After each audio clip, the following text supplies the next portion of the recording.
Reason, Affiliate, and Parasite, and then full of an electrician come out from Nstone. That electrician just having such a big impact, obviously, for Reason the last time. But that does actually allow Behemoth to slip through the draft, and without a doubt, Reason do pick it up though.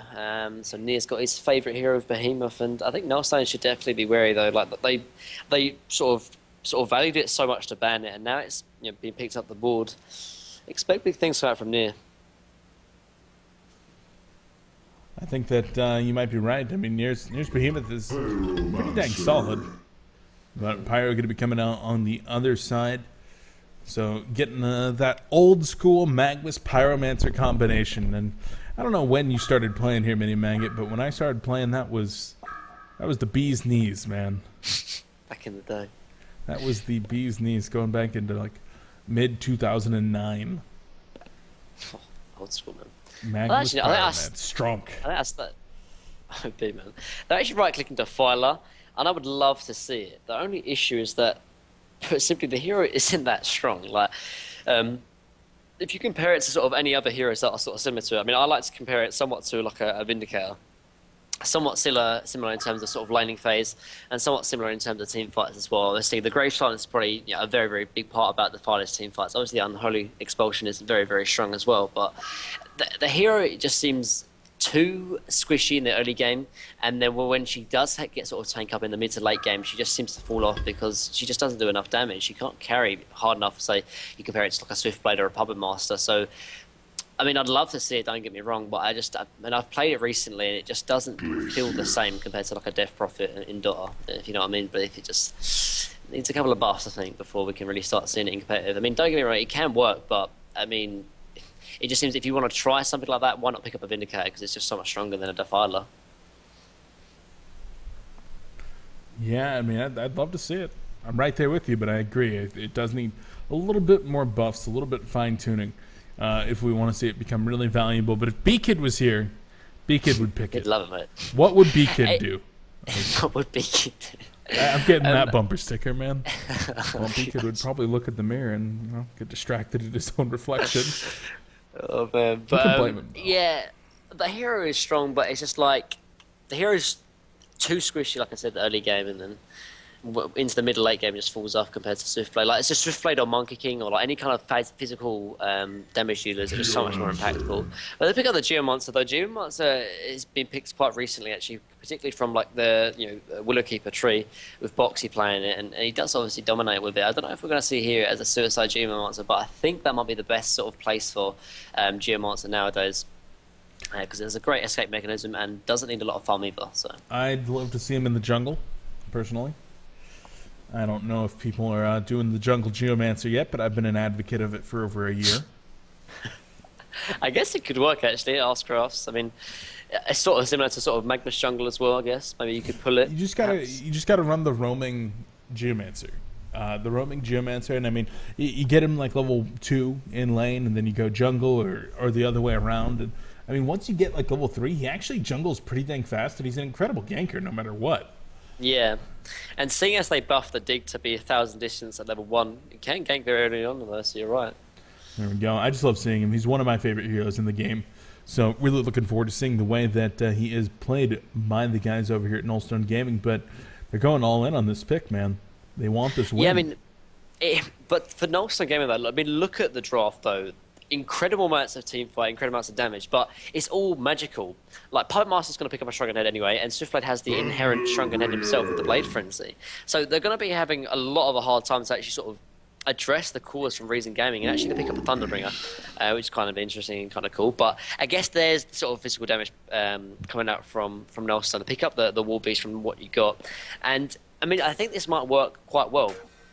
The reason being is because the one disadvantage or issue with Warbeast Jungle is that it is incredibly passive. But you look on the side of Nstone Gaming, they have a lot of early aggression with the bubbles, with the Geomancer, with the Magnus. So it can sort of counteract the passivity from Warbeast in the jungle. Maybe get him farmed up and then be allowed to deal that kind of damage in the late game and that physical presence.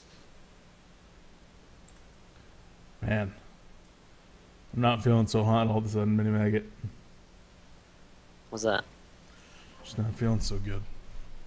I know. Forgive me if I have to step away at any point during the cast and I'm gonna do my best not to have that happen, but my apologies to the viewers back at home. I've been kind of struggling with being sick all weekend. Hola. But we'll see. We'll see. I'm gonna try to fight through it. I'm a man. Power for a bit. I believe in you. I trust in you. You've got this. All right. So the Hellborn hero is actually averaging a little bit lower than their normal win rates. These players aren't super great on these heroes.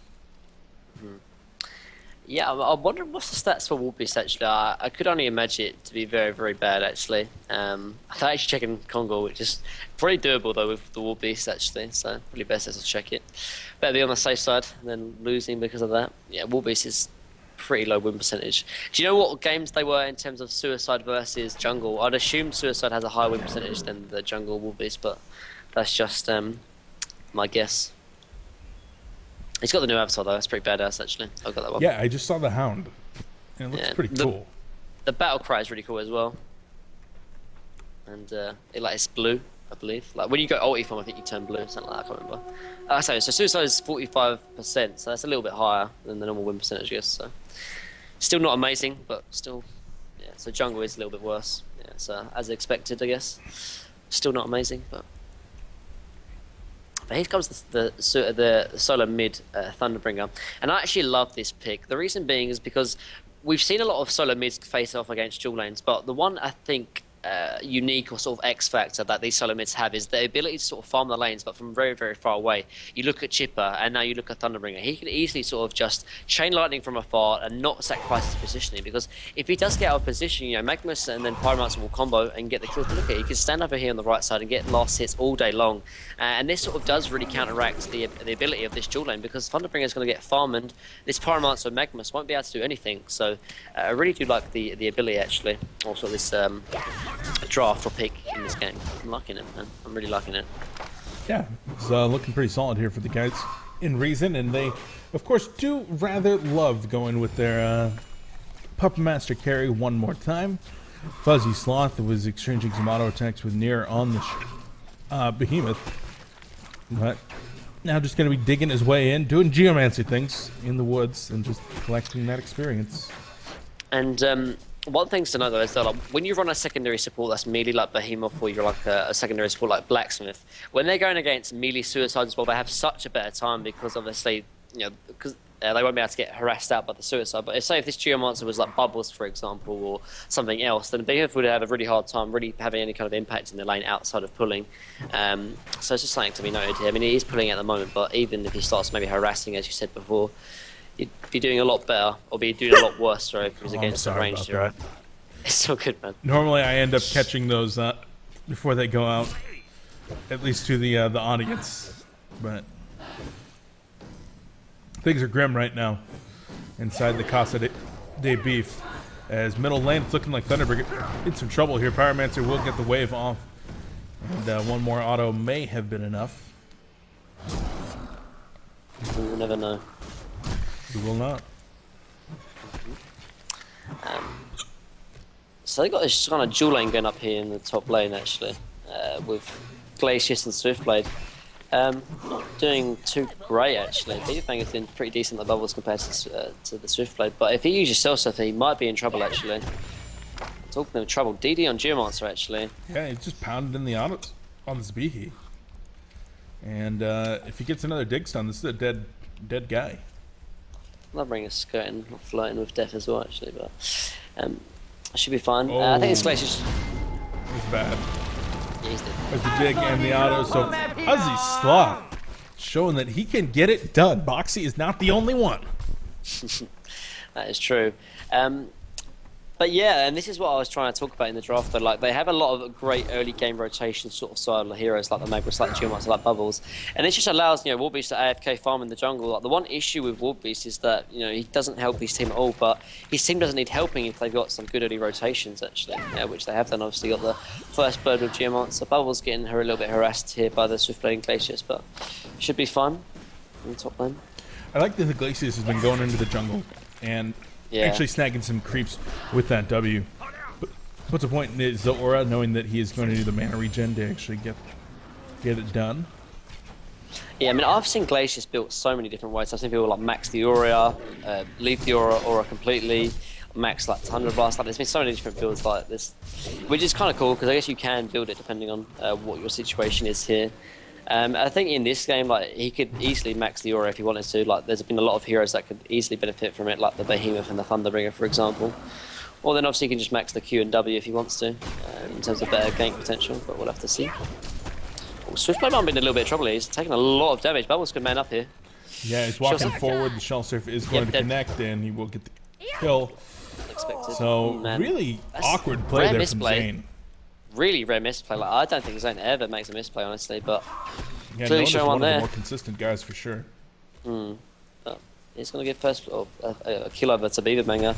And this is going to help him a lot, though. Like, he was 1v2, and like he was doing very well, but now, after that kill as well, he's doing even better, and now Swiftblade's got load and barely any damage. Oh, middle lane. Magnus is probably going to be the one to fall here. Glacius, one more auto, there it is. Needs a body block, or at least another W here on Pyro, and he does have the W. Needs the body block as well, I think. Didn't get it. He just started attacking me. No boots. Yeah, I don't know if he could get it anyway. So 290 move speed. Yeah. So they're actually rotating the lanes up here because after that kill, like Swiftblade's got absolutely no farm. He like TP's mid and then spins on the wave and goes up top. But Bubbles is really doing so well in this top lane actually, which is a little bit of a worry though because he's going to be a massive playmaker and even going to free up even more space for this Warbeast. And Warbeast is farming very well actually. So reason that they do have things to worry about actually, and Swiftblade just going in onto Warbeast. But I think Warbeast can man up here actually if he wants to. He's got the ult if he needs to. Yeah, so. I don't know what. I'm surprised Bubbles didn't want to rotate over there, but I guess he does turn blue. Man. It's pretty cool. Yeah, I thought so. It's pretty badass, isn't it? The battle cracker is blue as well. It's kind of cool.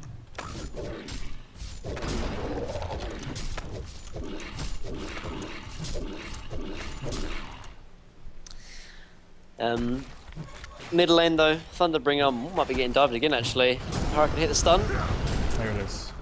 Dead. And turns it around on the Magnus. Oh my god, they're going to turn it around and Magnus falls! Oh my god. Beautiful play coming in right there from Gray and TPS priceless, man.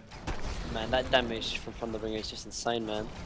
Like, we rarely ever see this hero, but I think clearly we're seeing it being able to be used though. Like, I'm really liking. I mean, I'm sure I try not to be biased, but I really do like this new Reason team though. Like, they have this good innovation with like the secondary support Behemoth, and obviously like new kind of cool heroes with Thunderbringer as well. I'm just been really impressed with them lately, but there's still this game to be taken though as well. Like, they are behind a little bit, and the one factor here that for Nstone that is looking very good is this Warbeast having such good farm. Normally every single time I've seen what you got farm, it's just very poor, but because they've drafted a very strong early game lineup, then he's been able to sort of just AFK farm, and he's going to try and rotate for a gank here in top lane. So quite just good play on out of there. Good play. Smart, so smart. But yeah, he can just continue farming. And talking of item builds, though, I personally love the Roshan puzzle box because it just synergizes so well with Warbeast. Like 3 out of 4 of his spells benefit from. 3 out of 4 spells of his spells benefit the puzzle box. Obviously, the battle cry, 44 onto each. 16 damage each on the puzzle box. Plus, they take effect to the primal rage, and obviously the maximum speed from metamorphosis. Like, the item is just a no-brainer, honestly, for a hero like Warbeast, and he's farming good as well. And like for these squishy supports, even for some of these squishy cores as well, like Puppet Master and Thunderbringer, like an early puzzle box can just absolutely dominate. So I would like to see the puzzle box. It also opens up for some good split pushing potential as well, which I love. So I would like to see him go here. Swiftblade was hoping for a lower damage or lower health. Or a beautiful stun going to be coming out right there. Oh my god! From Pyromancer. And if that stun had not connected, yep, I was 100% dead Warbeast. Definitely, yeah. He would have got the swift flashes off and would have instantly killed him. So yeah, big plays coming out from Trent, saving him once again. Bubbles is rotating over. He does have an ulti if he wants to try something. Oh, he doesn't have any points in battle to take cover. Oh, this could be bad. He's got the ultimate. We'll be able to get out of there though. A well-placed Shell Surf. Interesting little bit of knowledge though is that you actually need to have 2 points and take cover to actually disjoint the swift flashes. So like for example, if swift flashes actually ulties onto Bubbles here, like he can't take cover and then become invulnerable to stop the swift slashes going on. But if he has level 2, then the swift flashes will stop. Because Because 0.1 seconds is just not enough to stop the ulti from Swiftblade. Just a little facet of knowledge there, Beef, what you'd like to know it. I do like your facets of knowledge. Mini Maggot, you're a pretty Thank knowledgeable guy. Better than my old casters. Nobody knew anything. Especially not Emperor. Shout out to Emperor, by the way. Oh yeah, it's his birthday. It's his birthday today. Yeah, happy birthday, Cyrus.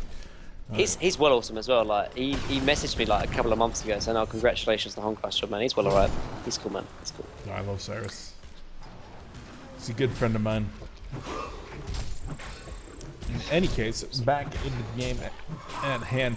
Things aren't going super hot for a reason. They're not really getting farm on the heroes that they really need the farm on. I mean, no progress really being made towards some like a portal key here for the Behemoth. The Puppet Master is doing well, but everybody else is suffering. Yeah, I mean, the only kind of playmate that Reason really have at this moment in time is the Puppet Master. Like, he needs to pick up the Assassin's Shroud, and only then can they start maybe rotating over and try and look for ganks, because Behemoth, like you said, is not going to be able to get a portal key anytime soon. Yeah, perhaps maybe a rotation from Glaciers perhaps could be the way forward, but it really is going to be on Puppet Master gets to get the Assassin's Shroud before things can actually happen. I do like what they're doing here, though. They're actually rotating Imberboy into the jungle, which leaves some farm onto the Behemoth. And a lot more teams are starting to do this, though. I think that the first instance I started seeing it was Tree, when they rotated like Balthazar into the jungle and then left Root of Z to sort of farm up on his Riftwalker or on his Behemoth or on his Blacksmith. So I like to see what they're doing here, being very, very efficient in terms of their farming. And I mean, as they don't have a jungler, I still like to see them utilise the jungle, because otherwise, if they don't, then they just wouldn't have the golden experience to keep sort of ahead or keep up to terms with Nstone Gaming. So I like the efficiency here coming out from Reason. I like it as well. One thing I have to comment on is he's got to hit the CS, which he's doing a little bit better job of now. There was a point where he missed like 4 in a row, and I was getting very mad. You could even pick up the hatchet though, like there could be a case made just to pick up the hatchet perhaps, but they're going to try to go for the bottom lane here. Off lane as well. Geomancer is definitely in some trouble and should go down. Behemoth ultimate on top. Swiftblade spin is going to be finishing up here. He's going to have an ultimate available and will try for it. No. He does end up dying right there. Glacier's going to try to freeze Bubbles. But, Bubbles able to get on out of there. Get the deny, as you said, but I mean that kind of shows the global presence of this Thunderbringer. He's able to help get these kills that otherwise would not necessarily happen. Have destroyed a Hellborn tower. Yeah, and it's sort of similar to when BMG used to run it, like when they used to run Trions all the time. They always used to pick up like Thunderbringer or Bombardier, and having that global presence is, like you said, just very, very impactful. And although it's only 210 damage, like 210 damage that can secure the kill or cannot. Actually, Bubbles, you are dead, my good sir. Not bad. Decent catch. Reason are back in it, man. I mean, invisible Thunderbringer. Okay at scouting. Who needs to have any sort of items to make any plays when you could have invisible runes, man? There you go. Pure skill. Pure skill. Behemoth actually closing on his portal key, as well as the Assassin's Shroud on Puppet Master, so... Yeah, I mean, to be fair, I think Nstone have maybe missed their timing a little bit. I think they had like Magmus, Geomancer, Bubbles, and Pyromancer, all that could offer so much in the early game. But Bubbles really hasn't been too much involved in terms of ganking. Like, he's only 2-1-0, which is decent and all. He's got decent farm, but like I think they need to be getting more out of this early game draft, honestly, because otherwise they're going to be in a little bit of an issue. Like Puppet Master, Swiftblade, and Behemoth in the mid to late game is just very scary. Now, of course, they have the Warbeast, but it's not going to be able to sort of contend. But middle lane, though, this is the action I'm talking about. No, they couldn't get the stun for Puppet Master. Yeah, they're certainly on a little bit of the lower end of their power curve right now. They had a strong early game, and now they're kind of sitting waiting for the next timing. And that timing can be the first item for Warbeast, and of course Blinks on both Magmas, as well as Bubbles. Exactly. They get the two of those, and I mean, the synergy between a Bubbles and a Warbeast is well known. Yep. You run at them and you kill them. Pretty much.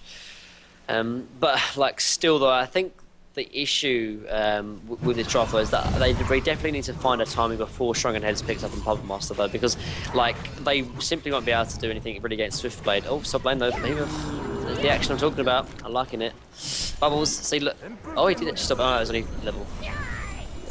Yeah, the swift flashes actually stopped anyway because he only had 3 swift flashes because it's level 1. I thought like the take cover stopped it, but I was like, wait, it doesn't make any sense. But yeah, he did actually get 3 Are you lying attacks to me off with your tidbits and no, knowledge? no. I think your tidbits and knowledge are bull. No. Come on, Mini-Mag, please. I trusted you. I trusted you. Please let me explain. There was like swift flashes only has 3 swift sort of swords, so and he did those 3 swift flashes, and then take cover from bubbles was already used, so it did actually use all 3, so it's fun. If he had if he had rank 2 swift flashes, it would have been a lot more evident that it still goes through. But bubbles would probably be level 12 before swift flash hits level 11, so gotcha. Go get to see it again. But yeah, he because swift flashes only bounces 3 times, and he did bounce 3 times before take cover was even used, so it didn't even matter. So beef. I'm picking up what just you're believe in down. me. I'm picking it up. Just believe in me. Believe in me, please. So Thunderbringer finally getting a little bit of farm here. He's been very low level and just under farmed really throughout this game as a result of being 1v2 in that middle lane. But getting close to hitting level 9 here, probably off the next 2 creeps. Maybe this last one. Oh, yay! Top lane though, Invisible Magmus. Alright, will bubbles come up? He doesn't want to make it obvious though. He can't run past the creep wave, so otherwise that would be super obvious. He's got to push it out. Where's the plate going? I really just want this Magmus to just stun people. Oh, he's gonna walk by a ward of revelation, maybe. There's a rev ward there in that middle lane. That could be a disaster. They got a Thunderbringer as well, actually. So if he gets really unlucky, Thunderbringer might just toss out a random blast of lightning on himself or an ally. Nah, Invis is over. It's gone. Nothing. Yeah, Thunderbringer's a really good hero. Like, I don't know why we don't see him more often, honestly. I'm a little bit surprised. Like, we always talk about like how we can't lane him, but like clearly he's shown that he can lane easily in a dual mid as long as he's not against a hooker. I think that's the one thing you can't do. Like, you can't lane him against a hooker because if he's against a hooker, then he will just feed. Like, but against a Magmus, he can have far enough range away to use his blast, to use his chain lightning, while still not obviously like feeding to the Magmus. So. Yeah, I think like we might even see a little bit more Thunderbringer honestly, because I think the hero is very, very strong. Does so much damage, and even though like some people might think he will fall off in the late game when like BKBs and Shrunken Heads are picked up, but like Shrunken Heads only last for like what 10 seconds at the max duration. Yet there's still loads of other people to use the damage on. Like, I think it's awesome, and look at that damage though. Like, if you go to the damage tab, be 33%. Like, I know it's a lot of just spam, but still. Oh, Behemoth! A beautiful block right there. Pyromancer is going to fall. He's very close to being picked off by the neutrals. But alas, he does not die to the neutrals, and Reason Gaming taking their first resource lead throughout the game. And a Soul's Bulwark picked up here on Warbeast as his next item. I mean, this is more of a pushing slash later game build than something like that. Yeah, it's definitely a later style of build, because if he wants to go push, then he can pick up the puzzle box. It'd be a lot more useful than the Soul's Bulwark. Yeah.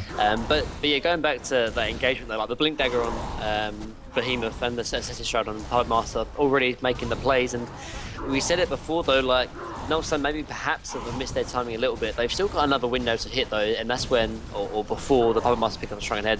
Once Puppet Master picks up the Shrunken Head, it's going to be very, very rough for Nstone Gaming, and I don't think Warbeast is going to be able to do enough, honestly, because then there's 2 cores that the whole of Nstone won't be able to do anything about, and that would be obviously the Swift Blade and the Shrunken Headed Puppet Master, and then it just won't be enough. But yeah, I really do disagree with this Soul's Bulwark pick up on Warbeast, and like, I know it's only 0, 1, and 1, but like he's literally been AFK in this jungle for like the last 17 minutes. Like, he hasn't really been pushing in terms of other lanes, and if you're not effective as a Warbeast, then like why pick him up, kind of thing. I don't know. Maybe he'll have like a big impact in sort of like 20 to 30 minutes, but I don't know, man.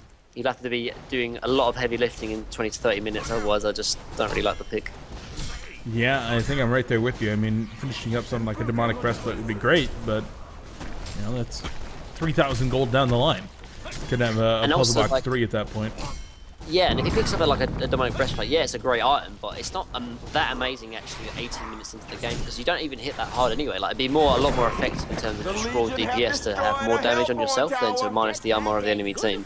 Like, because obviously, like, he only hits for 130, so like, regardless of how low armor they have, you're still gonna be kind of hitting for 130, and it's just not that scary in that respect. But yeah, I know what you mean. One thing he hasn't done actually is take Congo, and you can take that like almost as soon as you pick up the Abyssal Skull. He might rotate and try and do it now, but I think you should definitely try and take it, because like even though you're going to be AFK farming, you still need to be relevant, whether it be split pushing or sort of, you know, farming the enemy jungle or even taking Congo. Just try and take some kind of objective, but just farming your own jungle isn't very that useful to your team, honestly. But he's moving away from the jungle now, trying to maybe rotate in the bottom lane, doing some kind of split pushing potential, which is going to be good, at least bottom lane though. Yeah, they're trying to pick off the Behemoth, but he's showing off his relatively new portal key. He's been farming quite well, and the guys of Reason are creating space and taking advantage of that space, taking now not one but 2 towers now in the top, expanding upon this resource lead. I mean, they kind of got a very, very small lead, and they've been making pretty good use out of it. TB ult going to be going off right there. Bubbles and Geomancer both escaping with just a sliver of health. Yeah, it just honestly, I think Swiftplay got a little bit of unlucky bounces there. He tried to, you know, take off the Geomancer by bounce onto the bubbles, and he just shell surfed and took cover. And then obviously the Swift bounces just stopped immediately because he's got rank 2 now in terms of take cover. So yeah, just a little bit unlucky there coming out from Reason, but still a decent try attempt at a pick off though. And they're like 4,000 gold ahead now, and Puppet Master is closing in on that Shrunken head. So yeah, Nstone Gaming, they do need to sort of get their act together though, because otherwise, I don't know how they're going to really be able to compete against this Puppet Master and Swiftplay. We've talked about it time and time again, but it's something that should be addressed, honestly, and it should be noted.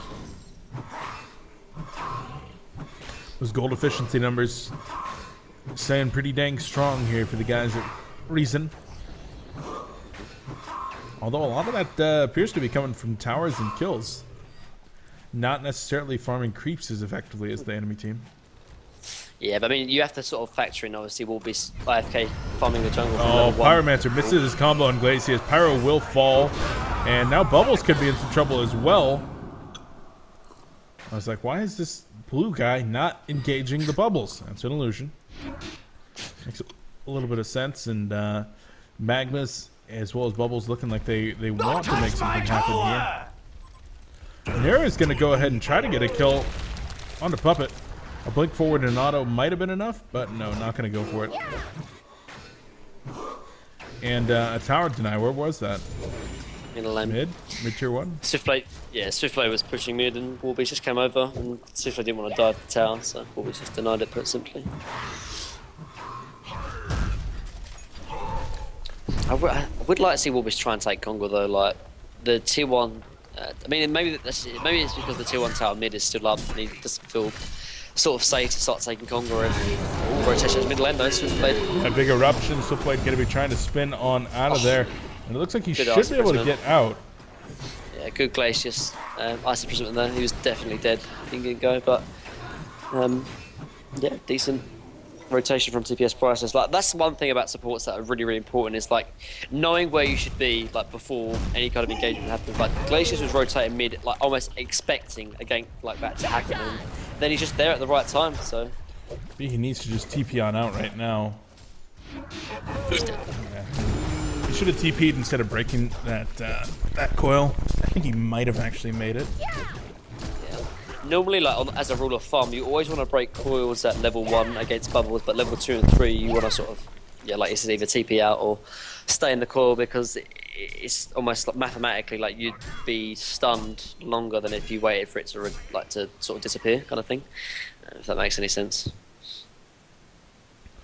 The 2 wards placed right next to each other at the exact same time. I don't know if either one knows that they placed one right next to it, but the Legion team definitely getting all the info that they need. It's as they fight they probably don't want to take currently. And oh, they're going to be going in on Swiftblade. The silence is there. And Swiftblade will go down. Puppet Master as well with the Thunderbringer ultimate going to be going out here. The Geomancer ult is going to miss. And will they pursue? Behemoth with a nice block. Going to be able to grab Pyromancer for free. Nice. I love Behemoth. That hero is so strong. Nera's playing a really solid Behemoth. Yeah. There's a reason why people ban it out though, because like he farmed really well, got a very, very early portal key, and he's like I said, those kind of blocks, man. very, very impactful. Like, and although it's just a Pyromancer kill like that, it almost wins the team fight for him because now it's a 2-for-1 trade instead of a 1-for-1. So, Behemoth, man, there's a reason why people ban that out. He's just really, really strong with it. And I mean, even in the mid to late game, he's still going to have a big impact because the only one who's going to really pick up a Shrunken head is going to be this Warbeast. So, Geomancer, Magmus, Bubbles, and Pyromancer have still got to be very, very careful not to get bursted down by like a massive shockwave. So. But there's the Shrunken head on Puppet Master Beef, and now I think this is where the power curve definitely is in favour of Freezing Gaming. Yeah, absolutely. Their resource lead has been kind of tilting it that way altogether, but with that single pickup, it's now going to be extremely difficult to bring down this Puppet Master without him making a pretty serious mistake, like something like not activating the Shrunken head. Once again, hashtag what would BKid do? No flame though. Where is Beacon anyway? Is he At like the gym. Condor? He's so strong. Is he just chilling with real life stuff now? I have absolutely no clue. Actually, you know what? I saw a Wall Street Journal article on Beacon the other day. He got some job as an esports consultant for some company. Really? Yeah, I Awesome. actually was shocked to see that. That's really cool though. Yeah, so that's what he's up to. In any case, back into the game at hand. So what do you need Reason to do right now? Do they just keep on farming and say we've got the resource lead, we've got the late game? Or do they kind of push? No, I think you're right in terms of the first instance. Like, just similar to game one, like they can have the sort of resource control because they know how to do it. They've got the heroes to do it, and also they've got the late game as well. Like, the only real threat in terms of the late game is going to be this Warbeast in the late game. Whereas for Reason, they've kind of got Behemoth, Swiftblade, and Puppet Master, and even Thunderbringer does quite a lot in the late game as well, which shouldn't be understated. Geomancer's in some serious trouble. Did that Water Revelation spot him out? Yep. Like, oh my god. The Behemoth, I actually seen him because he was invis standing behind the tower. Ah, right, okay. And so they just placed a Ward of Rev, exactly what I thought he was. Magmus being forced to blink on out of there makes this a free tower. The Legion have destroyed a Hellborn tower. So yeah, I mean, I guess if they can find pickups like that, then I guess they can push in. But again, they don't have the pushing potential, so they can definitely not take higher ground unless like they can take a team fight outside of the tower range and then push on from there, or unless they're like 20,000 gold ahead. Because simply like pushing into a Magma salty, like we saw it in the last game when Nstone Gamer were playing against BMG, Cholo Simeon with Magma's eruptions are just too big. Sort of defending high ground is just too dangerous. So yeah, I think you hit the nail on the head there. Just farm up as much as possible. They've got the late game. They're not in that much of a rush, honestly, and they've kind of got the heroes to make plays with now as well. Portal Kill, Behemoth, Assassin's Shroud now, and Puppet Master. So yeah, I think they're just happy farming as much as possible because they're in no rush. I think you might be right. Energizer going to be coming close to finished here on Glacius as Thunderbringer's been going the more utility route. Sacrificial Stone plus a Tablet of Command. I like it. Yeah, I'm a fan as well. I'd like to see him, I mean, if you can somehow afford the farm, I'd like to see him go Staff the Master though, and maybe a Refresher as well. Like, whenever you play Thunderbringer, you need at least one mobility item, whether it be Portal Key or Tablet. Tablet is obviously the safer route, but Portal Key can definitely be one as well, because you simply need to have mobility, sort of similar to like Flint Beastwood. You kind of need to have some kind of mobility. Top lane though. Yeah, Geomancer should be just fine here. Yeah, going to be able to get out of there, no problem. That was just auto attacks coming out of the Swiftblade, and now Swiftblade might be the one that's in a little bit of trouble. Or be scouting it out with his... I think Swiftblade would have had a really, really hard time, even if he had the ulti to kill that Geomancer, though, because when the sort of the place where he was sort of juking in, another thing, I don't know if you might know, but Swift Flashes can actually be juked in terms of if you lose vision of them, you actually stop Swift Flashing. You probably, I don't know if you knew that, but yeah, like you can, if you could somewhat time it, like if you go uphill against a Swiftblade who's Swift Flashing you, in the like 0.1 second, if you lose vision, the Swift Flashes will stop, and in sort of a juking spot like that, it's very, very dangerous to actually pop the Swift Flashes because it can easily be stopped like, after one or two sort of slashes. So I think Geomancer might have been fine regardless if Swiftblade had ulti or not. So looks like Reason finally grouping up here in the bottom lane. We do have 5 players. And a little bit of dewarding with the eye here on near. And Puppet Master walking up wants, I believe, in division of that tower.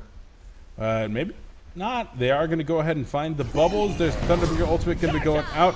And didn't use the spells fast to actually get the kill into Bubbles. BKB going to be activated here on Warbeast, but doesn't matter. Eruption coming on in. There's the two-man stun, and they are going to be able to take down the Behemoth. Still taking some damage as well, but just like that, the glacial downpour turnaround. Geomancer is going to be the one going down here. Ends up being a 1-for-1 trade here. Oh. And Bubbles going to be able to get the three-man coil coming in. Oh, the three-man line stun into the shell surf. Imba trying to man up, and he does get the kill onto Magnus. Will they chase? No. Cholo Simon, man. That so stunned, man. Yeah, it was really big. Like, he trades his life for it, but at least he does get that Thunderbringer as well, so not too bad. No biggie in that respect. Yeah, man, he's been making some big plays at Magnus. He didn't do too well on the Kraken, but Magnus is definitely his hero, man. Like, he's making some big plays. I think B-Kid, are you sure Charlie Simon isn't B-Kid, by the way? What? It's like he's playing Swagmus, man. This Charlie Simon is like swagging up. Three-man line stuns, big eruptions. He's on it, man. Yeah, dude. Those are pretty decent Magnus. Just like B-Kid. The Swagmus. The Swagmus, indeed. So, putting a little bit of stomp to the rampage that Reason was on right there. A decent fight coming out from the guys of Nstone, but is it going to be enough? Yeah, I mean, I think honestly the team fight was slightly in favour of Reason though. Since the man up with Imba got the kill on Magnus as well in the end, and I think that it was slightly a bit in favour of Reason. But you can start to see that now the Shrunken Head is now picks up on Puppet Master, and it's getting in sort of the mid to late stage of the game. This heavy magical damage team from Nstone, it just isn't doing enough, honestly, to cut through these, you know, somewhat of beefy calls from Reason, and I think it's only going to get worse as time progresses, honestly. Yeah. So if there is a time to go, I think Nstone should try and do it. Even though they are behind, I think just holding on any longer is just going to make it worse for them. Their chances to come back really revolve around getting a pick or two, and unfortunately, when the opposing team has a bound eye, you're not getting so many of those picks. You're losing up on your map vision here. As you can see, the only vision on the map from Reason is kind of in this line over the bottom side of the map, the top side, completely uncontested. And Puppet Master, that's where he's doing a lot of his farming right now, and they're even pushing up there currently. Could be that they try to shove this up before moving mid, and maybe even then taking Roshan. But, Warbeast is in some trouble. Does activate the Shrunken Head and just turns around and runs. This should be a free license now for the guys of Reason. So you try to push maybe. Although Thunderbringer ultimate. It's still risky though. Like maybe they are going to start pushing it, but it's still going to be risky though. Like the last time they Nstone popped their Shrunken Head on their carry hero, they still was able to have a great team fight even without Dark Lady having the Shrunken Head in the last match we saw. So perhaps Reason we're going to push him, but the safe play would probably maybe sort of increase their lead a little bit more, maybe pick up a token, but it does look like they're going to try and push in here though. This could be risky. I'm a man that likes risks. Let's go for it. Reason, come on. Go, push, do something. Yeah. They're not going to. Shrunken Head's going to be up in like 15 seconds as well, so they missed their timing if any. So. Well, realistically, they probably want to take Kongor before actually going into the high ground. Get that token on Puppet. Gives them a lot more wiggle room. Yeah, and it allows them to have some kind of sieging mechanic because like they don't have any kind of like pushing potential. Like they've got no minions, they've got no kind of like any other sort of pushing mechanic. But with the token, they can just put Puppet Master in the high ground and just right click on the tower and be fine. Bubbles gonna be get the Sheepstick off right there. Glacial Downpour though cleans up Bubbles immediately, but Master turning it around, takes out Geomancer. Now going to be chasing onto Warbeast as well. He is trapped in there. Going to be trying to TP on out, and he will get away. Yeah, Puppet Master couldn't do anything. The W is still on cooldown, so this should be a Kong now. Yeah, most likely. Although Magnus might try and steal it. Like I'd like to see him pick up a ward and place it on this high ground vision here. Perhaps try and steal it. But Glacius is a little bit wiser than that. It's going to sort of have some kind of vision here. Yeah, that's just a good play cover from TPS Price to actually just stop any kind of steal potential. But no, good counterplay coming from Nstone, going to counter it. I'd like to see him perhaps try and steal it because I think that they have to make some kind of risky play here. They're not going to be able to take a team fight with Token on Puppet Master yet, and there is Breaker. I would like to see Mavis try and go in for this, but no, he's just. But he's a bitch. Passive.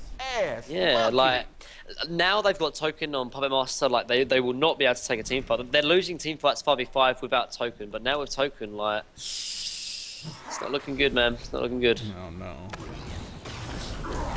Unfortunately, Chicken's out of that one right there. And with the Token going on to Puppet Master, look to see that high ground push coming at some point in time. That Sheepstick on Bubbles, though, that represents a ray of hope. Well, that's true. But actually, Swiftblade picks up Shrunken of his own. I actually really like this coming out from Reason, because now, like, when Shrunken Head is like obviously finished, like you can pop up and switch to Blade Frenzy. Like the cooldown is only about 24 seconds, so if you use Blade Frenzy first and then Shrunken Head, he's only gonna have 4 seconds of uptime of non-physicality in terms of that respect, or non-magic immunity. Sorry. So I do like the pickup as well. And although you do have magic immunity from Blade Frenzy, like why not have more against this very very heavy magical team?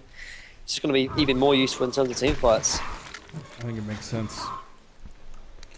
But no, just going back to the Sheepstick though and Bubbles as well, this does counteract the effectiveness of the Shrunken Heads though, because if they can burst someone down from full to nothing, it's going to be the Sheepstick that's going to be instrumental in that. Like they have 3 seconds to kill someone from full to nothing, and I think they have the damage. Like with a big Eruption and Geomancer, I think they can kill like either Swiftblade or Puppet Master in those 3 seconds. But it's going to be take a lot of good initiation and good execution, which Nstone will definitely need in this up and coming team fight if they want to hold their racks. And we'll see how they want to approach this one. Creep Wave going to be hit with the plated Greaves, and here's the teaching mechanic that you were talking about. 3 minutes left on that Token of Life, and Puppet Master just going to be putting in the autos, although he misses 2 in a row. What a noob. Needs Savage, man. Needs Savage. What a noob. And unfortunately, unless they really commit a little bit more to this, he's not going to be able to take down this tower within 3 or 4 creep waves. He's barely plinking. And there's Bubbles with the silence one more time. Everybody's kind of there, just saying. Yeah, then the risky thing is for Reason as well. They can't initiate either because they don't have any kind of vision up here, and they simply can't go in blind. Like Magnus as well as the Geomancer have actually great positioning up here. So if Behemoth tries to go YOLO in, then it's just going to work terribly for him. So the only way they can really do it is sort of slowly seize this space, but. Nstone are doing some actually good job sort of clearing the creep wave, and Puppet Master can go on the high ground because he's got Token, but he can't tank the tower by himself. He needs the creeps, but Bubbles is doing a great job actually, as well as Pyromancer. So they're going to have to try and take the team fight outside of the base because this simply isn't working. No, so. Really, really solid job right there from the guys in Nstone Gaming. They repel what should have probably been a high ground pusher. Agreed. But not going to happen, at least just yet. 1.5 minutes left on this Token of Life, and Puppet Master is going to have to go back to the drawing board as to how he wants to use it. It won't be in the top lane. It's still decent though. Like at least they're sort of keeping Nstone pinned into the base. Of course, they're not pushing high ground, but this has obviously opened the juggle for him, as well as the Ancients. And the only sort of way is either they wait to sort of 20 to 30,000 gold lead ahead, so they can literally just walk up the high ground and be fine, or sort of try and take a team fight out of the base. Taking a team fight out of the base would be a lot more preferred, but at the same time, it's going to be dependent on whether Nstone are going to come out of the base or not, if that's going to be the case.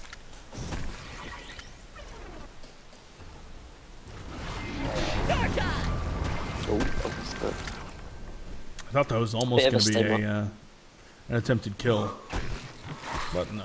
Yeah, I like what you got is doing here though. He's going to start split pushing bot, and like he can easily just TP in when these like team engages or whether Reason sort of dive into their base, and in the meantime it's going to give something it's going to give Reason something to think about though. So he's going to sort of stop them sort of trying to siege the base at all. But all this is going on though, it's delaying the Token, and it actually got 40 seconds off the base, so I think that's sort of successful hold from Nstone Gaming, honestly. Yeah, I'm right there with you. Looks pretty dang successful to me. Behemoth ends up going to the bottom lane. He stop that might be in trouble actually. Yeah, I think he is. He's dead. Yeah, he's dead. Look at that damage. Oh my god. Oh. And portal keys away. Will he turn it around? Wow, I cannot believe that he survived. They're actually going to turn around here and try to set something up. Oh, Wow. That was so close. And Puppet Master does end up finding Warbeast on the backside here. they're in, man. And They're he opening. does get the kill. Warbeast does have a buyback now. Doesn't want to have to use it, though. Yeah, exactly. And at least he's going to force the buyback, though. It's going to give Reason some kind of opening now into the game. So. Not opening into the game per se, but opening into the base if they choose so. Top tower is like half HP though, but it looks like they're just going to rotate bottom because top is too pushed out. So push on bottom. Warbeast does have a buyback though, and there's some good initiations from Nstone though, so they have to be careful. Token is not up on Puppet Master, and as a result, they're just going to back off. They can easily just secure the farm sort of game. They've got great map control, so all their tier 2s are still standing. So. And I mean, there's still room for growth. There's still room for growth on Puppet Master, Swiftblade, and even like Behemoth and Thunderbringer as well. So he's gone for the portal key as well as the Storm Spirit actually. So I like the Storm Spirit pickup actually. That's gonna somewhat counter the Sheepstick as well from Bubbles. Like so, kind of like Shrunken sort of counters Nstone's team, but then Sheepstick counters the Shrunken, but then the Storm Spirit counters the Sheepstick. So a lot of countering going on here, which is kind of cool.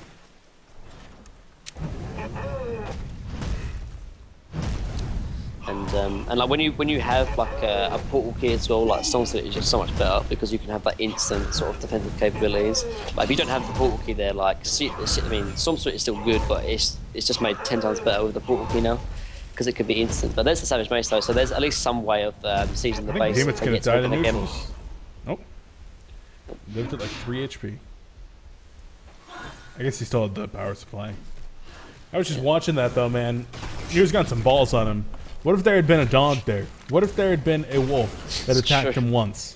That would be funny. But post haste picked up. Okay, it's kind of an interesting item build actually. I guess it does allow him to sort of farm elsewhere on the map and yet still be involved in team fights if they happen. Gives him some kind of split pushing potential as well, but I don't know. I would have maybe preferred the spell shards perhaps because like he's not going to be like split pushing compared to like a Puppet Master for example or a Swiftblade, but decent I guess nonetheless. Better than nothing. So. I would agree. Better than nothing. I mean, to be fair, you only need a portal key on Behemoth to be sort of useful in the game. As long as you get portal key, the rest is just luxury. So, yeah, I mean, you've been doing the kind of split push defense. Yeah, so it's still decent. It can make sense. The Savage Mace is the big pickup, though. I expect to see him using that to try to get something done here relatively soon. As Magnus does get a scout out. Now, where's the eye? I don't think they have one. No, it's on Swiftblade. So, yeah. But he's dewarding as well. So Magnus knows he's fine. Yeah, I think they're gonna. I think the game plan here for Reason is wait for Kongler to be up. It should be up in the next 3 or 4 minutes perhaps, and then go seize the high ground from there because now he's got the Savage Mace, so there's got even more of a sieging mechanic. So we can go from there.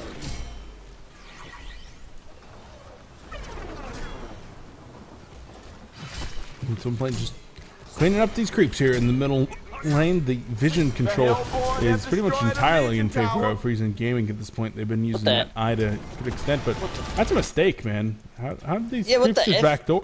What the hell just happened? What? I don't know. What? Dog? Can I go back in time? Oh, I think I know what happened. Behemoth like was kind of like I can't ping. I wish I could ping. That's the one most annoying thing about casting that you can't ping. Oh, middle end though. Oh my god, what a take cover! Beaver Banger. I didn't even see it. Beaver Banger like took covered and then Behemoth ulted on top of him. That was reactions of a god, man. That was insane. Did you have autocast on? No, because I don't think you can autocast with heavyweight on. It should stun him before it take covers the damage. It's a stun though. I don't know, man. I'm not 100% sure, but I'm pretty sure the stun will apply before the damage from Shockwave, or maybe it might not though. Maybe the damage is done first. If the damage is done first, then obviously the take cover will happen. But yeah, I'm not sure. I'm assuming mechanically the stun should come first though, because otherwise, there's kind of a massive counter, I guess. I guess you could also Fisher first, but you know, it's not the same mechanic. Kongor, please spawn. Hello, Kongor? Are you listening? I think he's going to spawn within the next minute. So yeah, I mean, Shrunken Head picks up on Magnus, and I mean, it's just never going to be as useful as like a Shrunken Head on Puppet Master and Swiftblade because, like, for two reasons. Obviously, he's not going to be doing as much damage in terms of just raw auto attacks compared to Swiftblade and Puppet Master. And secondly, like, Reason have kind of a good spread of terms of damage. They've got some good physical damage with Swiftblade and Puppet Master, but they've also got some good magical as well with like the Behemoth and Thunderbringer, for example. So yeah, he's going to be taking a lot of damage. But Conqueror is spawning, but if you ask and you shall receive. Oh, this wolf's going to try to do some stuff. One big Nope. ass Didn't do it. monkey. There's a Whispering Helm just chilling on the ground. I guess the courier is going to be making its way over to pick that up, but I guess that was the best item that it could push. drop. Yeah. Death He Rush doesn't really time. need it anymore. Here comes the Death Push. 11,000 gold lead plus the token and the Savage Mace as well, so they won't be able to really stop it as much as they did before because he can just sit from the low ground now and just auto attack like this, and he won't miss. So look at that damage. Now there is no healing on Puppet Master anymore, so when they spam out the damage on him, he's not really gaining any life back unless he dies. They should. I think Glacier should go over to the side shop here and buy some health pots because it's a legit point you made though, because he doesn't want to be like walking around with half HP because otherwise he's just going to waste the token. So I would like to see sort of Glacier buy like 5 health potions and just give him one each time. But he's taking this out very, very quickly though. Look at him. Yeah. That Savage makes such a difference, The man. Legion have destroyed Pretty large a difference. Hellborn tower. So the tower goes down right there, and he's continuing to clean up the creep waves. Magnus is sitting over here. He's in position to actually get the big ultimate off. It's just going to be about whether or not. Look at this ice cycle, by Scout. the way. It's kind of cool. Oh yeah, fight that dog. Ice cycle is like pretty decent though. Like it gives what is it? It's like 8 9 armor, armor or man. something. Yeah, it's Yeah, nuts. decent against Warbeast, which is kind of cool actually. So yeah, Home Master's in at 24 armor because of that. So I like the little things, man. Hashtag the little things. It makes a difference. Like It does. you gotta be try hard, man. You gotta be like super try hard. man, Once for you sure. have the big things down to the point that you're not making mistakes, it's the little things that win you games. Yep, true, man. Yeah. Anyway, Puppet Master going to be walking on up, gets the Hellflower. Here comes Oh, Magnus option. with the ultimate. Goes on the back line. Going to be able to get a stun only on the Behemoth, though. And here comes Geomancer. Stun onto 2. Glacius going to fall immediately. There's the big Geomancer ultimate. On the other side, I mean, there's nobody really falling, and I appear to have crashed. No, it paused, man. It paused. Oh. They paused. Oh. And I think it might be Puppy late. pause. It's literally, I don't know if. Alright, oh, Hellball paused. This is really awkward.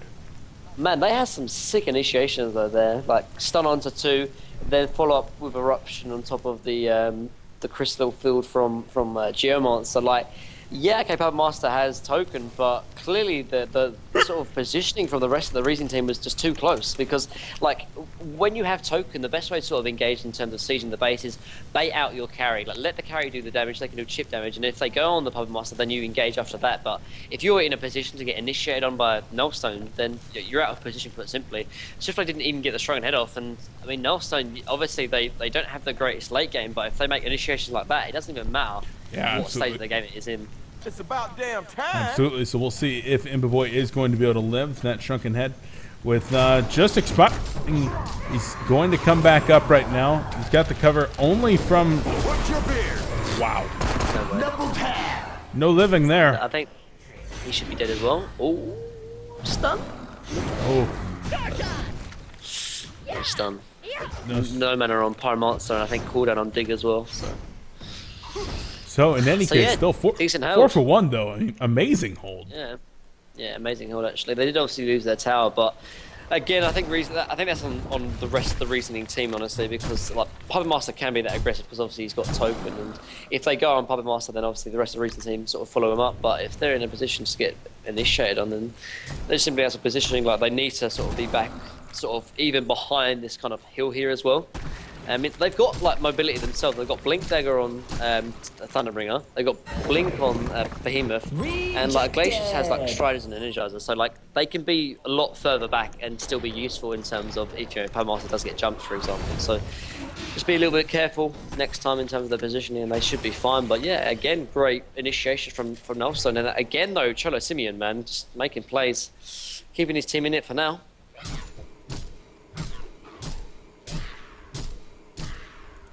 One thing that you got to be really wary of is I completely lost my train of thought, dude. You got to be wary of Ebola, man. Yeah, you got to be wary of Ebola, absolutely. No, I have absolutely no clue what I was saying anymore. It's so good, man. I think there's going to be another Sheepstick that picks up on Geomancer, and this where it does get a potential slight bump in terms of the power curve for Nstone, because Warbeast is becoming very strong. Obviously now he's got the Brutalizer picked up and yet still banked on 3,200 gold. He's picked up the breastplate as well. And with a second Sheepstick, it can nullify the Shrunken head from both Puppet Master and Swiftblade if they have a perfect initiation, which they did last game and in the last team fight, excuse me. Swiftblade dropped in the last team fight without using his Shrunken, so yeah, maybe Nstone still have a potential to take this game. I think you might be right, and there's that Sheepstick that you are talking about. We'll see. I'd love to see another one on Magmus as well. But you get the multiple Sheepsticks, and all of a sudden this 4 Protect 1 onto Puppet Master. Not so strong. You're going to rely on your Swiftblade coming in to do some damage himself. But so far, he's really not outputting a whole ton. Not at 9%. Thunderbringer still coming in way on top in terms of the damage charts. Thunderbringer is so OP, man. And he has no damage items. He has 3 mobility items and a defensive item. Yeah. Yep, it's awesome. He's going to pick up the Sheepstick here, I'd assume. Again, a great old middle lane, though. Oh, Puppet's going to get sheeped out. There's the stun onto 2. And the BKB going to be active. The Geomancer is going to be the first to fall. But Puppet Master is in some trouble. He's having to run away at the top end here. And, oh, Behemoth comes in. Gets the huge aftershock going off. And now Puppet Master having to get that kill. Does get the kill before the Magmus ultimate ends up going off. And Warbeast kills a bound die before trying to get on out of here. Hellfire going to be going off. Needs a couple auto attacks. Make it one auto attack. That's all he needs. He denied one bound die, but there was another bound die on the floor as well, actually. So calling Peter Two Roshan Eyes. still didn't do. Yep. I think they're going to wait for Token again, perhaps, and just try and go round 3 in terms of recent gaming now. Although Symbol of Rage picked up for Puppet Master, but I think actually if they wait for, I mean, I would actually like to see him gone Gunjuro. The reason being is because when he picks up Token, then he's gonna have to either not pick up Token in the first place or drop one of his items. And if he goes Gunjuro, then he can just drop the Whispering Helm, and it's not that important. But I guess in the meantime, probably Symbol of Rage is a lot more safer because he's still quite squishy with only 2,000 HP, but now with the Symbol, he's got 2,500. So if he goes Gunjuro, he can just drop boots. Yeah, that's true actually, Beef. Good call. That's good call, man. Forget the boots, man. Nobody needs to go fast. No, you're right. No, but it's particularly in sieging, actually. You're right, though. You could do that. And I would actually like to see him pick up Token. That's a great point, actually, Beef. I didn't even think about that. Why aren't you the analysis caster, man? That's a sick point. Man, I never thought about that. That's sick. I'm stealing that, but next cast I'm with Breaker, I'm going to pretend it's from my own point. Nailed it. Nailed it. Alrighty, so we go back into the kind of passive farming state right here. I'm surprised that Puppet Master didn't try to put at least a little bit of damage into, one of these racks. Maybe take out a range racks or something along those lines. But ooh, a shield breaker picked up right there by Warbeast. His damage is starting to get pretty serious, man. He's built straight out of 2010. Yeah. I mean, 300 damage per hit, and that's without Battle Cry, that's without the damage from Hellhounds, and that's without him using Metamorphosis, and there's the physical damage like we wanted to have. So yeah, he's going to be doing a lot of damage, and kinda it gives them somewhat of a split now. Like obviously there's a lot of magical damage from Nstone, probably too heavy in terms of magical damage, but at least there's a lot of damage coming out from Warbeast. But there's the Sheepstick of Thunderbringer, and just similar in terms of Portal Key Stormstreet is an amazing combo because of the instant defensive capabilities. So is the Sheepstick with aggressive capabilities with Portal Key. You can instantly Portal Key, and then Sheepstick is just a great synergy with both those items. Top lane though. Speaking of that, the Portal Key stun coming out. No, Bubbles is maybe in some trouble. Nope. Oh, this could be a pretty bad fight for a reason if they choose to take this. They're trying to run the Bubbles down. and he will Shrunken head on out of there in TP. But yeah, I thought that Reason might have should have been getting flanked by the rest of the initiators here. Was not the case. Yeah, and about Reason, I mean, like, yeah, obviously they're somewhat not, or they're somewhat sort of losing these team fights per se, or they're not, you know, decimating them, which we normally sort of saw around the 20-30 minute mark. But like when they're still in a decent position in the game, like they still have like their tier 2 tower mid, and they're still in control in terms of the map control. So when Token comes up, or when Congo comes up again, they can just take it. So although Roshan are sort of holding in, they still seem on the back foot, and I think it's still going to be like this unless they win the next 2 or 3 team fights, honestly, just because of the draft they have. So yeah, Nstone holding in, but Reason still looking probably the favourites to take this game though, still Biff. Yeah, this Puppet Master is going to be capped out here in just a second though, and oh, a double damage! Oh god. Incoming one shot on a player. Ooh, he doesn't want to do it though. A little bit of scouting. And instead finds a puppy dog. I really don't think they can push high ground though without Token, because although your Puppet Master's DD, like they can just burst him down with like the double Sheepstick. He needs the Token to give him that kind of defensive capabilities, because Sheepstick is also going to be able to be popped before the Shrunken Head has been going to be able to be popped by Puppet Master. So yeah, reason enough to play it safe unless they can find a pick off of Magmus. Oh dear, Magmus. Oh dear. I think he's dead, dude. He's definitely dead. He's got a buyback going. They do trade though, but only for a Glacius. So. Yeah, not a huge trade right there, but anything helps. Conga is up though. I think they should take Conga though, because obviously the Magmus is a lot more important than the Glacius, and it would either force the final buyback from Magmus, or force them to have a worse team fight. I think they should take it, but I mean, they are fighting against a great AoE team fight though, coming from Nstone Gaming, and this Conga pit is very, very sort of squashed in, so this could be a little bit dangerous. They've got a ward on the high ground here as well, but Reason just going to back off. They're playing it safe. Yeah, I think that Puppet Master realized that he was going to have to sell his boots and decided against it. That's the exact reasoning that I feel he's going through everybody's head right now as to why they did not take that Kongor. Yeah. Yep. Absolutely. Instead, they're just going to continue pushing up middle lane a little bit here, and not quite aware of how close they are to this Geomancer. I'm pretty sure this Ward of Sight doesn't actually see into Kongor. I think you have to put it right on the edge, if I remember correctly. Yeah, it does not. Yeah, I thought so. So this Ward of Sight is actually terrible coming out from Trents. You should actually know that, but oh well. Guess no biggie. We've got a little bit of a standoff going here, boys. Yeah.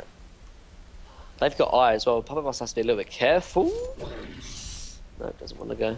These wolves are doing a really great job scouting. Yeah, they do. Just gives them so much vision, so much information to make good calls. Yeah, and actually this ward in the top lane is got to be counter warded as well, most likely, but it's not even that important, so just gonna do it anyway. Oh, miss. Oh, man, this is tense. I mean, it certainly is. They want to get the counter warding done. They're really afraid of that ward by Drents. Little do they know. Even though it does nothing. Little do they know.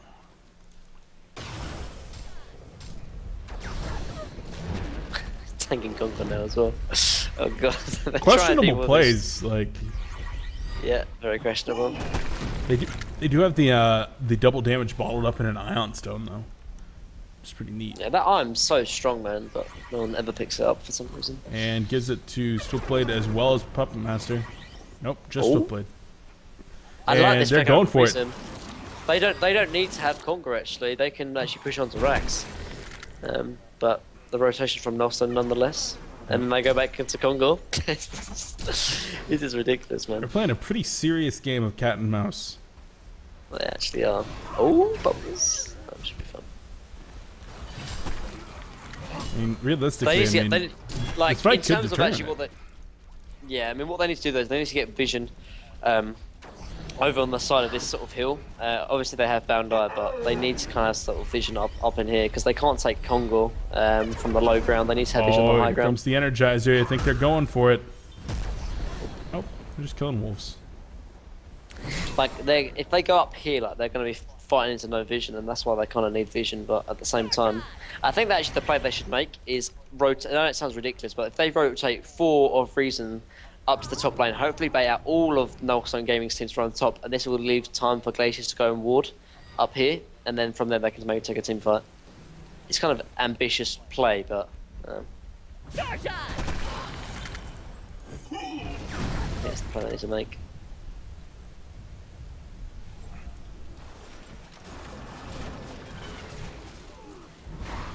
This is one of the more hotly contested concourse that I've seen in quite some time.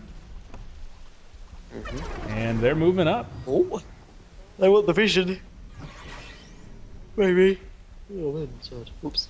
Yeah, here comes vision. See, it was all about that vision beef, as I said. Look. And that Geomancer did terrible. just use his Bound Eye.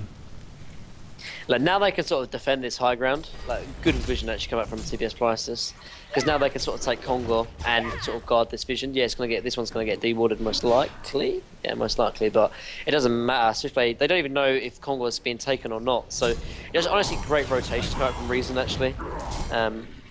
In this sort of situations, you need to have information and warding when it comes all to it. Oh, they're just going to take the they're fight. Overcommitted. Yep, overcommitted. And the Shrunken Head going to be going off. Geomancer going to be the first target. Behemoth ultimate going to be going on to Warbeast in the background here and annihilated by the Puppet Master. Already a double tap coming out for Ember Boy. That's all because of wards, man. That's simply all because of wards. They had no way of knowing if Congo was being taken or not, so they had to overcommit. And then with this ward here placed by CPS Prizes, they saw the overcommitted, and then they just took the team fight from there. And just in sort of moments like this, having information and having wards is the most important thing, because you can just take good team fights like that, and as a result, Reason now take the Congo fight. They took a team fight outside of the base, and now they can push it to high ground. So, yeah, just great play, honestly, from CPS Prices and Near, just really having great wards and good team decisions after that. Drops the Assassin's Shroud and does end up picking up the Token of Life. It looks like cheese on Swiftplay. Yes, does care of those bananas. And Bubbles once again, portaling in, dropping a silence, and getting back on out of there. The only one with a buyback is going to be this Magnus. Cholo Simone will need to do it at some point here. Maybe waiting until Geomancer's up, knowing that the only way they stay in this game is if they fight as 4 or 5. If they end up taking a fight as 2, they lose. And moving on into the bottom ranged racks now. And Rax, the Nacho Cheesemaker, he's fallen. Yeah, this one might be game, honestly. They've lost 2 racks already, and Puppet still got his token, and they're fighting against a hard late game carry. So, not looking good, boys. Not looking good. It is looking man, pretty grim. It all goes back honestly to those wards though, placed by TPS Priceless, and they just took a better team fight because they had the better information. Like I can assure you, in the Skype chat of Nstone Gaming, they were like, "Oh guys, we have to go. They're gonna take Congo. They're gonna take Congo." And I mean, Congo was like 90% HP, but little did they know that they didn't know what was going on. So then they had to sort of rush, and whenever you make rush decisions or rash decisions, in this late of the game beef, the team fights just become wrecked, but simply. And such is the case here. Well, Recent Gaming keeping up their record as, you know, the most late game oriented team in the scene. It's true. Love it, man. 60 minutes and InfoBoys.com at home finally. Post-Ace now picks up on Poet Master as well, so he can easily split push. But this next push is going to be so much easier for Reason though, because they can slow push this, because mid and bottom are going to be slowly pushing in, because obviously Rex has been taking mid and top, and they've still got Token now on Poet Master, and he's got similar rage, so it's going to be hard to push him back, and he's got that regen as well now, as we mentioned before, because last time obviously he didn't have Whispering Helm, but now he's got Symbol, so if he ever gets low he can just pop the Symbol and start sieging their base again. Oh, it's going lightning. Feeling that he's going to need to do some serious creep clearing here. And I really do like it when you start to make these tailored item choices later in the game. Yeah, it's cool. I mean, what else would he go like? I think the item's decent. Like, obviously, like you said, he's fighting against super creeps, or yeah, super creeps in the middle lane and the bottom lane, and he'll need some kind of click green potential. And yeah, why not? I mean, like you said, he could maybe go the frost plate hat. Outside of that, I mean, Magma's could go himself, but yeah, I like it. And I mean, Bubbles is somewhat decent in the late game because of his mobility, sort of similar to Hag in that respect. So he's hitting for somewhat hard as well, actually. With the battle craze, he's hitting for nearly like 300 damage. So it's kind of cool, I guess. Yeah, I mean, I've seen Moon build him as a hard carry before. I mean, he can certainly do some work. Yeah. I think like Jesse used to like Stagreen used to sort of play him, didn't they, as hard carry? So a couple of times with like Grimmer off power and stuff. So definitely has the potential, I guess. Look at this flank though, position from Shadow Simeon. I love it, man. I absolutely love it. Big eruption plays. We talked about how like the reason why they won the last team fight and Nelson game won the last team fight is because they got to the back end of the team fight.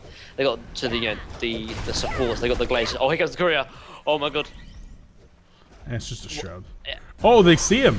That's what they do. Wow, was that intentional? Courier, yeah, that was definitely intentional. Wow. Just great play. That's insane presence of mind there. And actually, oh my god. Geomancer as well. They're gonna find him. Real. Oh my days. Bubbles gonna go forward. There's the Shrunken head. Magma spines out and stuns onto 2 right here, and it's looking like there is going to be a death. Puppet Master goes down, comes right back up. Magma's channeling the ultimate up right here. Glacial Downpour gonna be able to take him out. Swiftblade going deep onto the enemy team as well. Pyromancer avoiding the Behemoth ultimate. Warbeast does not, but Warbeast takes Behemoth out. The Racks are the targets here for the Legion team, but Thunderbringer, he's going to be falling at the hands of the Hellborn. Puppet Master ultimate going to be going off, and he is going to go for it. But Sheepstick #1 coming out. Puppet Master eats the ultimate from Geomancer as well. Do they have the damage? Oh, they do not. Geomancer falls. What you gonna do about it? And at this point, it is down to this single ranged Rax to prevent mega creeps. Are they even aware? This ranged Rax falls at its post. Mega creeps coming in. And yeah, bottom lane was just pushed in from the creep wave because there was obviously team fighting top. So yeah, Nstone gaming, this is the end of the road for you, unfortunately. I think I've only seen one game that's come back from mega creeps, and that was obviously the crazy game. Unfortunately, this is the game, Dave. I think this is going to do it indeed. Swiftblade fall into the Warbeast. I mean, he does some serious damage. Puppet Master going to fall as well, despite having the bananas. Peter Tua has dropped them both. Is going to save you. The Legion have destroyed a Hellborn tower. And so maybe they can come back now? No, delaying the inevitable. They just pick 5 heroes and then they right click base. You're like the Berlin Wall.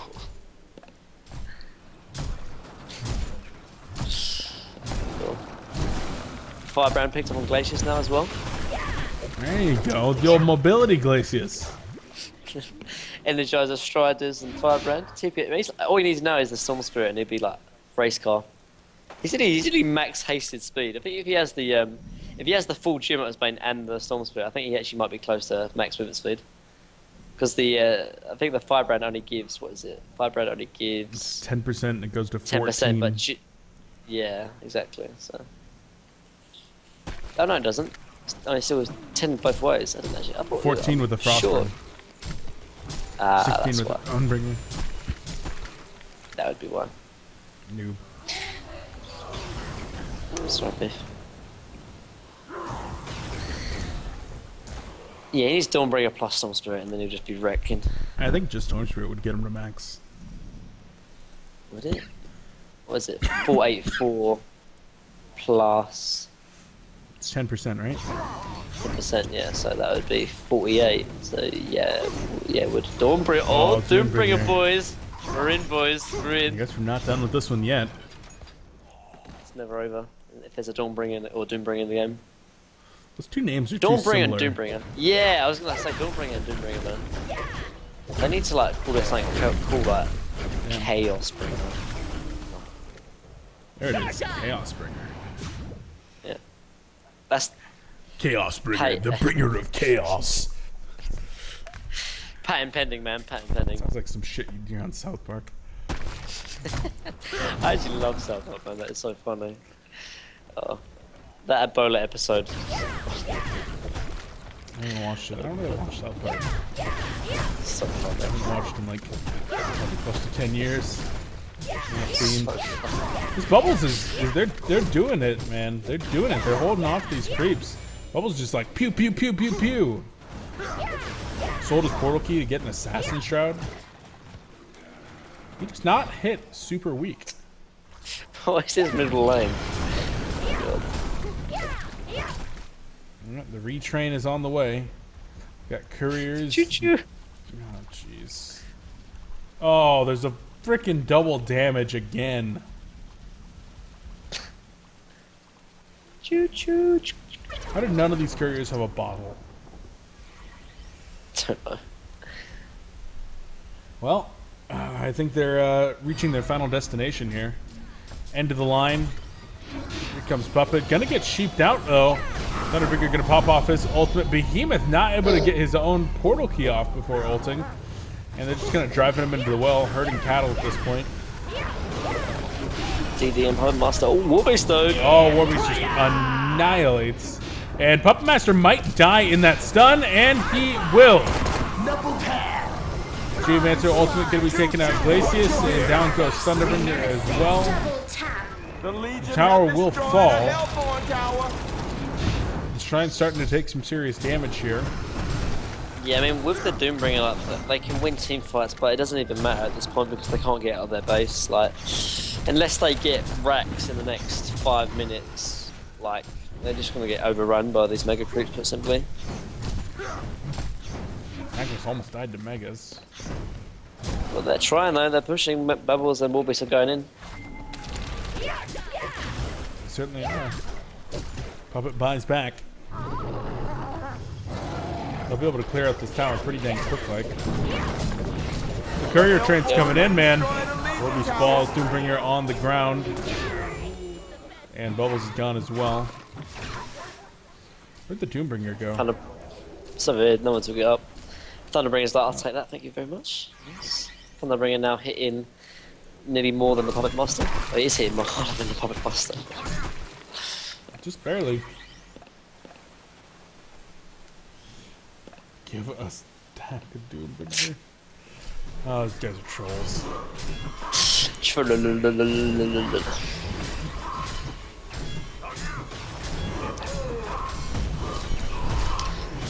But yeah, so it does seem to be that Reason will take this game.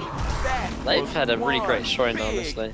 Like, I think honestly, them going to gold might have been a little bit of a blessing in disguise because, like, in Diamond, they just really weren't getting maybe enough practice, perhaps, against a lot of teams. But also them dropping down to gold, they had to win every single match, obviously, to get into the grand finals and then move back into Diamond. And perhaps that practice has really paid off because maybe they've come back with a strong vengeance here, honestly. The draft's been looking good. Like, oh, Master's dead again, man. Right? Should be dead. Yeah, he is. I don't know why he doesn't have token, though. Like, game's over anyway. Oh, he gets saved at the game. Like, though.